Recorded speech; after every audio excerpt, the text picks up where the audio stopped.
On this AVNation special, we sit down with AVIXA CEO Dave Labuskes, take a look at InfoComm 2021, ahead to 2022, and what the industry looks like from the CEO's chair. All that and more next on this AVNation special. The network for the AV industry. What are you listening to? This is AV. This is AVNation. This is AVNation. This is an AVNation special, a look at InfoComm and AVIXA in 2022. This is an AVNation special. My name is Tim Albright. I am your host, the young man on the other side of the microphone and quite literally the internet for me. His name is David Labuskes. He is the CEO of AVIXA. Welcome, sir. Tim, always a pleasure to see you. Always, please, good to see you. I've seen you an awful lot in the last couple of months, which I am not complaining about, both physically in person and virtually. You and I are sitting down a couple of weeks after InfoComm. You were very, very kind and came by the studio there at the show in Orlando. We talked a little about the show then. However, that was on Friday of the show, and not for nothing, but there is an element of endorphins running at that moment in time, and you were actually having a show for the first time in a year and a half. I asked you then if it was a success. You've gotten a little bit sobered up, not liquor sobered up, but a little bit of separation, numbers and everything, and attendance and everything, and exhibitors and folks that you've heard from. Do you still think, or do you still think that it was a success, and if so, why? I do. I am 100% in belief that InfoComm 2021 was a success. It is the first time that the industry in North America has been able to gather in any scale whatsoever. You used the word endorphins. I don't know about you or your audience in general, but I'll make a statement. I don't have those type of endorphins running through my body when I'm doing an online event. I think online events are great. I think they're fantastic for distributing information, for maintaining connections. But what was just so clearly evident through the week that we were in Orlando together is the value of being face-to-face. So you have the value, you have the excitement, you have the endorphins, but you also you need to look at the commerce of the event and identify, was there a return on investment for the exhibitors that were there? And with very few exceptions, and incidentally, there's always exceptions. There's never a situation that I've ever had where everybody has been happy with something we've done. The exhibitors found great value in being there, and the attendees that were there came with money in their pocket, money in their handbag, and they did business. A number of exhibitors, shared with us that their booth was paid for in the first 3 hours. Nobody knew for sure, and you can pick any type of reference to identify whether it was a success or a failure. But I think ultimately you sit back and you look at the participants of the show. So that's our vendors, that's the community itself, it's the AV community, the attendees and the exhibitors, and overwhelmingly well received and appreciated. I want to relay to you a story, mainly because I don't assume that you watch anything that I do. We had on Chaz Porter from FSR about a week ago on AV Week, and it happened to coincide with the timing was around the release of a press release you guys put out about the number of attendees, the number of folks who came versus the number of people who registered. And Chaz relayed a story about he and I, right? The day job that I have is CMO of CTI Integrator out of St. Louis. We had a booth kind of within striking distance of FSR. And Chaz relayed this is a story where he and I both kind of showed up on the Friday prior to the event to set up our respective booths. And I am paraphrasing here, but he says in general, we showed up on Friday to this ginormous, virtually kind of empty space. If you've never been into the convention center prior to booths being built up, it is kind of an empty space. But even seeing some of where the outlines were, and Chaz's statement was, "Oh my God, what have I done?" Meaning that I have committed our company to this financial commitment, to this time commitment. But then he says by the end of the week, and actually by the time Tuesday rolls around, which is when the booths are pretty well built, and you could see exactly what was going to be there as far as exhibitors. And he says by the end of the week, not only was he glad that he and FSR exhibited, again, they had gotten an ROI as well. And in fact, that has caused them to change some of their design for InfoComm 22 because of the success of this design.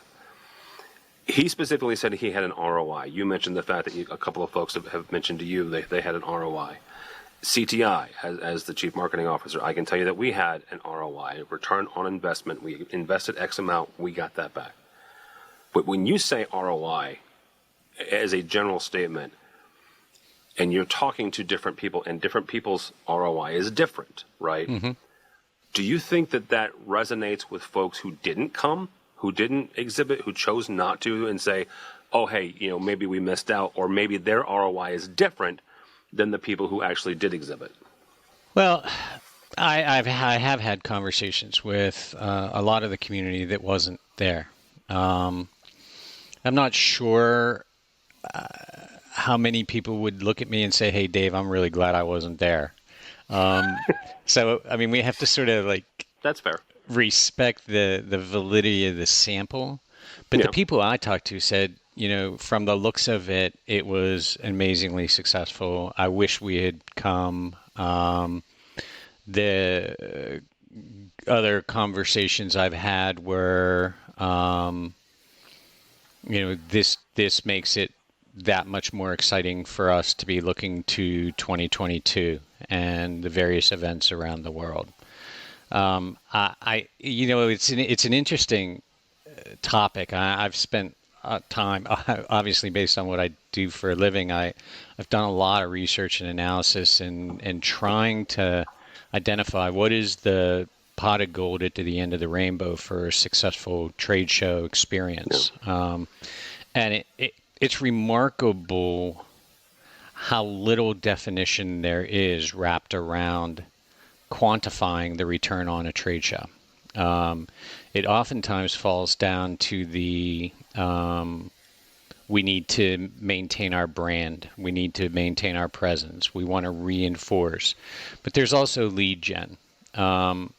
If you look at the value, here's where I've got to. There's, from the exhibitor's perspective, there's three groups, and as the CMO for CTI, I mean, this might resonate with you. You have lead gen, you have brand presence, and you have sales. And Absolutely. There's three different roles and values that are being extracted from a trade show, whether it's our trade show or a trade show on American Sport Fishing Association. You're really pulling pieces out of that in your marketing plan that are related to one of those three. And I think what we're going to see post as we evolve, I was going to say post-pandemic, but I don't know that we'll ever have a post-pandemic, is there's going to be more rigor wrapped around how do you leverage a trade show for lead gen, and where do you have more efficient lead gen in other channels. So if you're establishing virtual channels, you're putting in place your own proprietary events, these types of things, does that in fact give you better or more efficient lead gen or not? I think brand as long as there's a community there and there is an event that's taking place, you're going to want to look to leveraging that event to reinforce your brand, reinforce that which you stand for, how you're committed, how you're positioned in the marketplace. And then sales, that's a no-brainer. I mean, every company, whether they were there or not, their salespeople either were there or wanted to be there, right? Yeah. I mean, you can't question the strength of sales opportunity from a face-to-face interaction. Yeah, absolutely. So I think it depends on the company, depends on where they are. I mean, I think a lot of the smaller exhibitors or mid-size exhibitors were excited to have a sort of a clearer pathway to the attendee than they normally would. I think the larger brands that were there worked through how are they going to be present, how are they going to show a commitment to the industry, and they, again, actually the larger brands that I spoke to all felt that it was absolutely unambiguous with regards to the fact that what they wanted, they got, their expectations were exceeded. And I'm babbling on. You asked me, this is typical for you, Tim. You asked me 10-word questions, and I talk for 20 minutes. That's sorry. Why I like interviewing you. I don't have to talk much. One thing that I pulled out of InfoComm, and it is a catch-22, and I'll 100% admit that, and there might not be a good answer here. And that is the idea that both from the exhibitor standpoint and the attendee standpoint, especially the tech managers, the in-house integrators that we talk to, higher education, Fortune 500, they valued the time that they got to spend with exhibitors. Exhibitors valued the what they considered to be extra time that they were able to spend both with integrators as well as technology managers and AV users. How do you replicate that as you also add more exhibitors to the show floor, which will obviously add more attendees to the show floor? So how do we keep that part that so many folks found valuable, but also again, catch-22 here, as we add more exhibitors, well, then that means as an attendee, I have less time because, well, there's 100 more or 500 more folks that I may or may not want to go see. And as the exhibitor side, okay, great, there is 7,500 folks. This year, there'll be 15,000, 20,000, maybe more in 22. So my time is going to be split even that much more. How do we keep that part that they found valuable while also, returning to, and I will say post-pandemic, because there will become a time where we're out of these woods. It may not be 22, but there will become a time. Yeah, it is a catch-22, right? It is. I certainly have gotten the feedback from people that InfoComm's gotten too big, and we don't have a chance to have any real conversations. And I've heard that from exhibitor staff as well as from attendees. I think that comes down to personal responsibility and corporate strategy, right? I mean, okay. I think there are one of the perennial pieces of advice we give to attendees every year is plan your time. Identify the areas that you want to explore and focus in on those. Set appointments, work through your day. I mean, one of the things we all joke about is, how far behind are you in your calendar by 11 o'clock on the first day? And, which meetings end up just being dropped because that's the only way to catch back up. I think that will hold true. And I think the exhibitors, the people that are participating on that side of the event, already are working very hard to ensure that they carve out time with the key audience that they want to have. This comes down to, again, brand, lead gen, and sales, right? And the salespeople set the appointments for their channel. You have people working the stand. So if you're looking for lead gen, the 30-second drive-by of 10,000 people is fabulous. If you're looking for establishing brand identity, you need more time. It becomes a trade-off across the board. I think people find their way through that. And what I tend to hear, most people, even in your wrap-up conversations with people, you hear this reserve time to go to the 10 by 10s, or spend your first day walking every aisle without stopping or making eye contact with anybody, just so you can validate what you then want to go back to and spend time at, right? Good luck with that. Yeah, that's just not even. I mean, you and I have both been in this industry a long time, and one of the things, and I'll tell on my salesperson here because she's fabulous. But this was Paige Leniken's first InfoComm, right? And even at that, she has met a couple of more than a couple, a number of folks in the industry. Through email, through video chats, through Zoom calls and Teams calls, and so as a first timer, she couldn't even do that, right? She couldn't walk down an aisle and without running into Megan Dutta or Joey or whoever, right? So yeah, and as much as I understand that sentiment, I don't think that that's practical, at least not anymore. Doesn't happen much to me anymore. I'm certain. You mentioned something about planning your time, and I'm going to take and take a slight detour here. Every year you sit down with the board, and the board evolves and changes over the years. And you guys set out, and you I believe it's in December. You could correct me if I'm wrong. It might be January, where you sit out and you say, okay, here's our strategic plan for the next year, and sometimes for the next 2 or 3 years. But even that is massageable as the years go on. When you look at 22 and you look at what you have stated is so self-stated a successful InfoComm, a successful trade show, you look ahead to 22. ISC is coming quickly after the first week of February. You and I will both be in Barcelona, assuming that the Spanish government lets us both in for various reasons. But you look at the next year, what does that look like to you, both from a AVIXA standpoint, but also from the industry standpoint? From a AVIXA's perspective, it comes back to why do we exist? What is the point of the association? And that has held as constant and defined probably 2015, 2016, but it's been in place since 1939, and that is as now defined to be a catalyst for market growth, so a force for market growth, grow the AV industry. We can't grow it ourselves.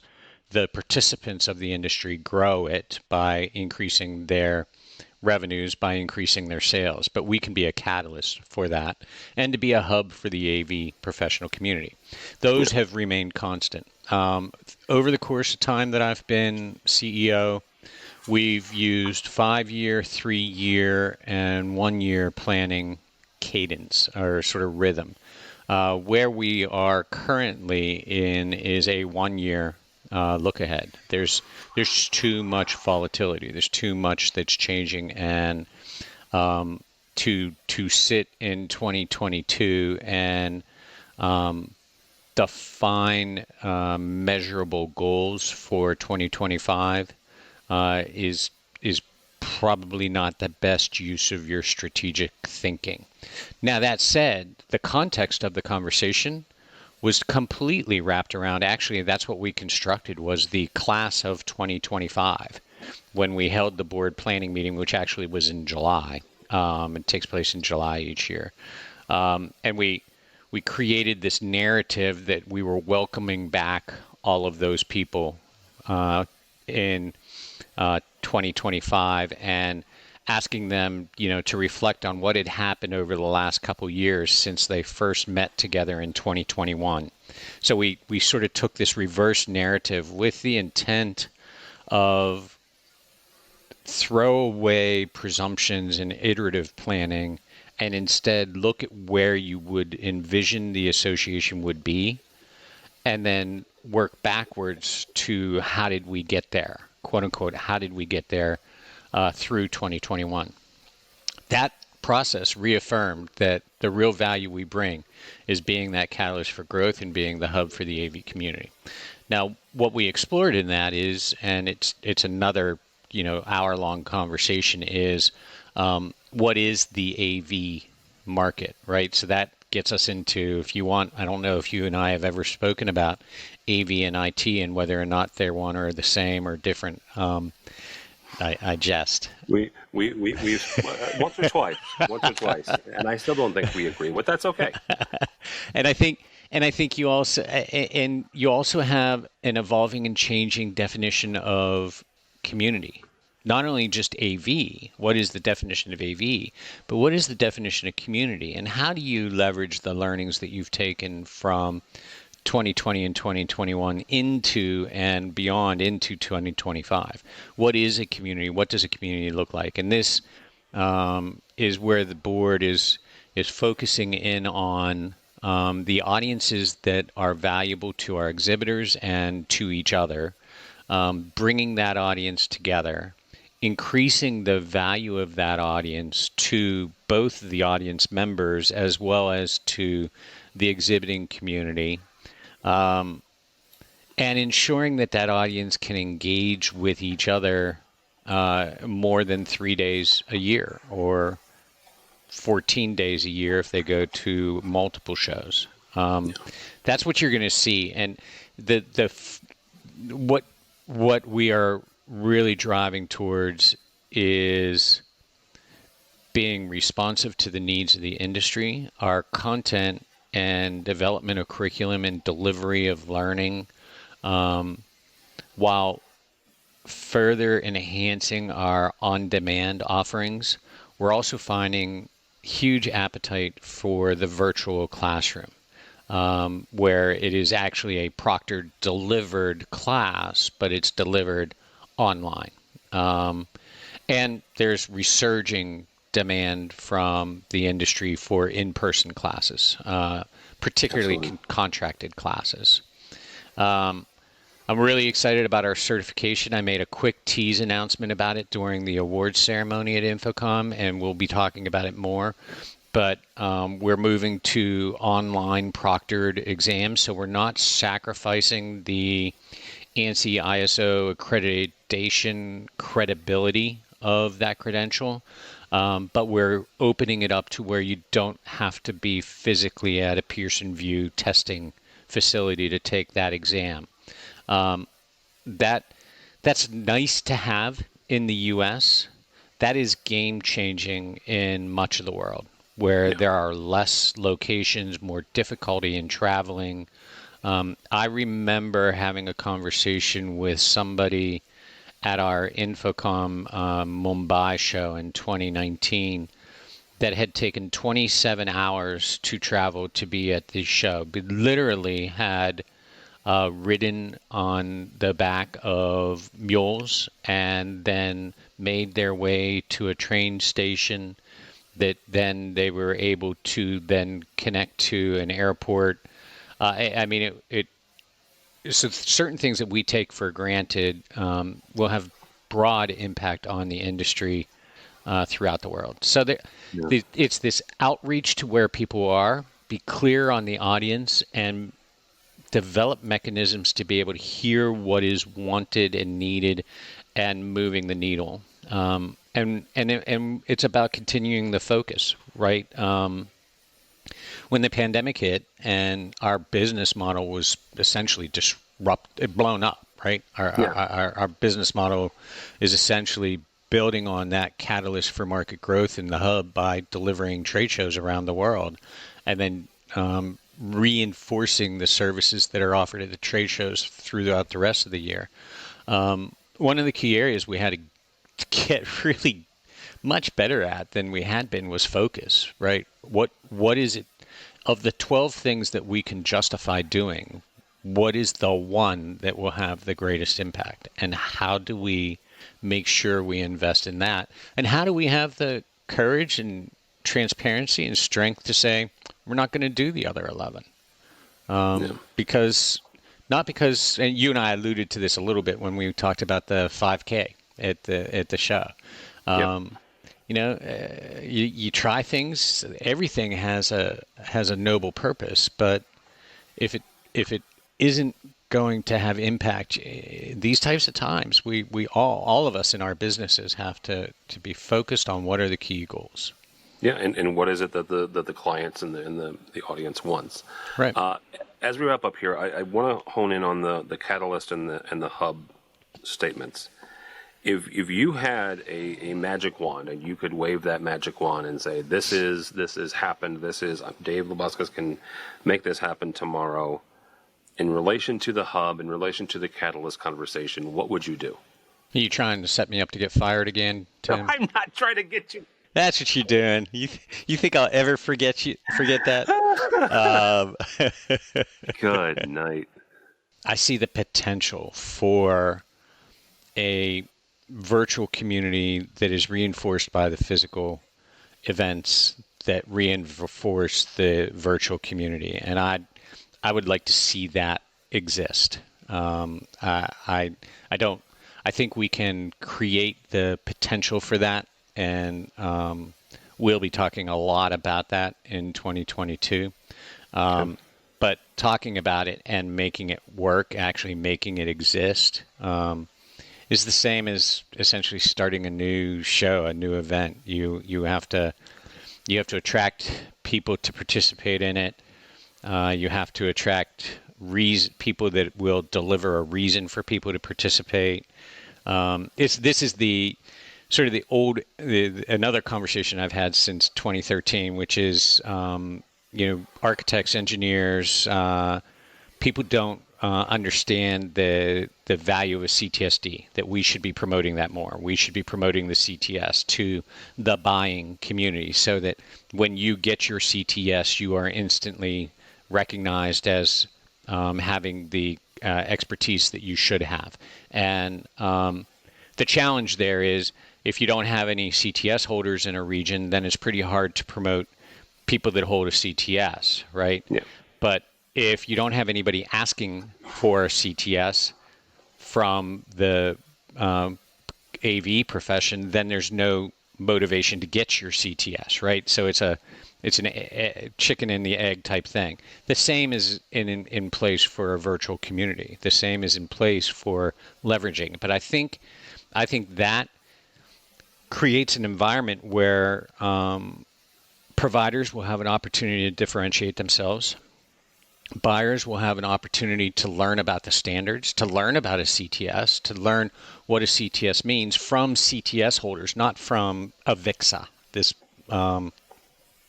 non-entity, this association. I think if you can gather the voices that have something to say with those who are searching for information, you create the genesis of a community. And then if you reinforce that, like Paige experienced, walking down the halls or the aisles and being able to reinforce those virtual relationships with physical relationships, you create an environment where you truly are the hub for the AV profession and you truly are a catalyst for market growth.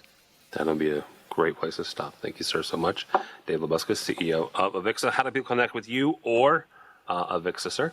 They can email me at dlabuskes@avixa.org. Our webpage is www.avixa.org. I'm on social media as David Labuskes, Twitter at David Labuskes. You as evidenced, people can find me, and I'm here to hear from them. And if you can't find him, you can call me, and I'll point you. That's right. Especially the Twitters. Thank you, sir. Thank you. For us, for AVNation, go by our website, AVNation.tv. That's AVNation.tv. You'll find programs like this and a host of others, including our 2 weekly programs. One is called AV Week. It looks like at the commercial side of the industry, and Resi Week looks at the residential side. All that and more at AVNation.tv. That's AVNation.tv.